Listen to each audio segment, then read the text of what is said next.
Assalamualaikum warahmatullahi wabarakatuh. Perkenalkan, nama saya Muhammad Erlangga Alfiri Johar.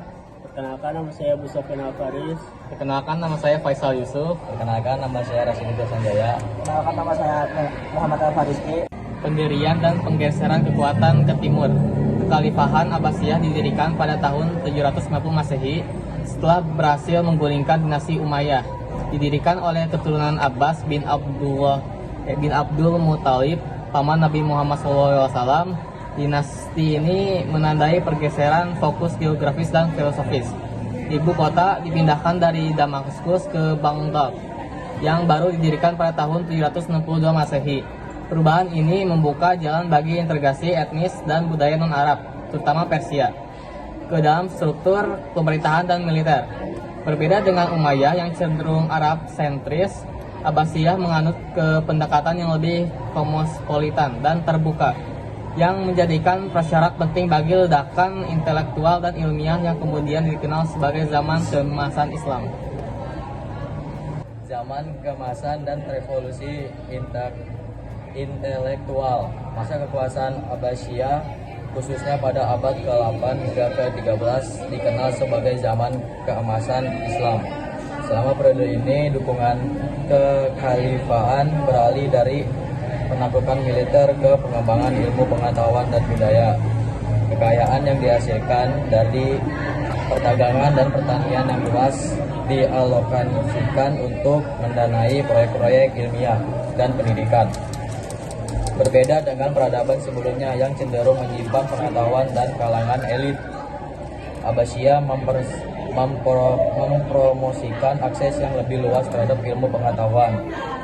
Para ilmuwan muslim tidak hanya menerjemahkan tetapi juga mengembangkan dan berinovasi secara parsial, menciptakan dasar bagi kemajuan pesat dalam matematika, astronomi, kedokteran, dan filsafat.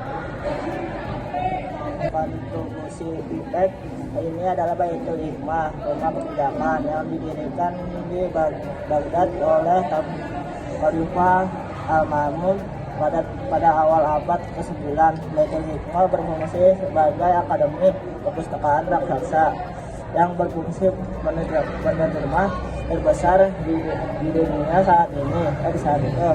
Disinilah terjadi gerakan penerjemah yang masif, di mana karya-karya filosofis dan ilmiah dari peradaban Yunani kuno seperti Plato, Aristoteles, dan Aristoteles, India dan Persia diterjemahkan secara sistematis ke dalam bahasa Arab. Para sarjana muslim seperti Al-Qawarizmi, Al-Jabar, dan Al-Raji kedokteran menggunakan materi terjemah ini sebagai landasan untuk penemuan ilmiah mereka sendiri, menciptakan disiplin ilmu baru dan menyempurnakan ilmu lama. Ini ya, kemunduran dan fragmentasi kekuatan politik. Meskipun cemerlang dalam budaya, kekhalifahan Abbasiyah mulai mengalami kemunduran politik sejak abad ke-10. Faktor-faktor internal seperti perselisihan suksesi, terus habis itu intrik politik haram, dan masalah ekonomi yang disebabkan oleh korupsi dan pajak yang tinggi mengikis otoritas pusat. Selain itu, ketergantungan khalifah pada tentara bayaran terutama dari etnis Turki habis itu justru menjadi bumerang.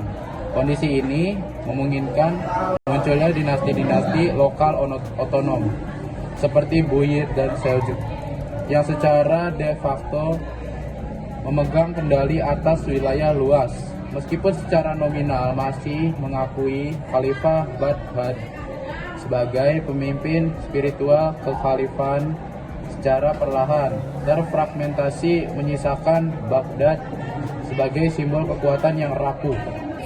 Kejatuhan dan warisan abadi bagi dunia. Akhir dari kekhalifahan Abbasiyah yang berpusat di Baghdad terjadi pada tahun 1258 Masehi, ketika tentara Mongol di bawah Hulagu Khan menyerbu dan menghancurkan kota tersebut dalam peristiwa yang sangat brutal. Kehancuran Banghat dianggap sebagai salah satu bencana terburuk dalam sejarah Islam. Meskipun demikian, warisan intelektualnya tetap hidup. Ilmu pengetahuan yang dikembangkan oleh para sarjana Abbasiyah, mulai dari kedokteran, matematika, termasuk pengenalan angka nol hingga astronomi, telah menyebar ke Eropa melalui penjumpaan budaya di Al-Andalus, Spanyol, dan Sisilia. Karya-karya ini menjadi landasan penting bagi Renaissance dan revolusi ilmiah di Eropa, menjadikan peradaban Islam era Abbasiyah sebagai penghubung tak tergantikan antara pengetahuan kuno dan modern. Oke, sekian itu aja dari kelompok kami yang kita udah jelaskan secara ringkas dan padat dan jelas. Yes. Dan itu dari kelompok kita namanya kelompok Abu. Kurang lebih mohon maaf. Wassalamualaikum warahmatullahi wabarakatuh.